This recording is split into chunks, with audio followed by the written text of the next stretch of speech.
আপনারা গ্যাস এ পর্যন্ত আজকে ইন করছেন এবং আউট করছেন, এই কাগজগুলো বাইর করেন।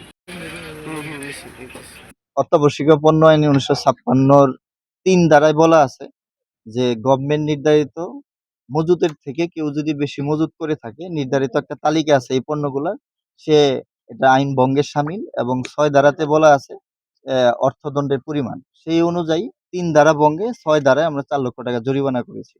এবং একটা মুচলেখা দিয়েছে, আপনারা দেখেছেন, আগামীকাল থেকে সরকার নির্ধারিত যে মূল্য এবং লাইসেন্সের যে শর্ত, সে শর্ত মেনে চলবে।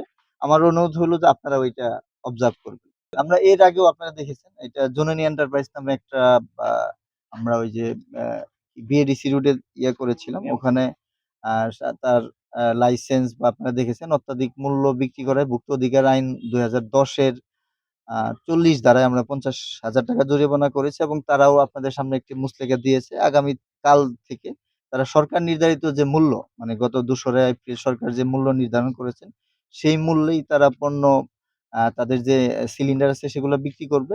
এবং আমি আপনাদের বলেছি যে লাইসেন্সের শর্ত মানতেছি কিনা সেটা আমরা অবজার্ভ করে যদি মনে করি যে শর্তটি ভঙ্গ করেছে, আমরা লাইসেন্স কর্তৃপক্ষ বরাবর আমরা লিখিত আবেদনের মাধ্যমে তার লাইসেন্সটি বাতিল করব ইনশাআল্লাহ। বড় একটা স্টক আছে এইখানে, সেইটা আমরা অ্যাটাচমেন্ট হিসেবে নিয়েছি যে আজকে পর্যন্ত তার কত স্টক আছে, কত পিস ফুল আছে, কত পিস এখানে আপনারা জানেন যে এমটি বোতলও আছে। তো আমাদের একটা জিনিস মাথায় রাখতে হবে, এখন আমাদের দেশে জ্বালানি সংকট চলতেছে।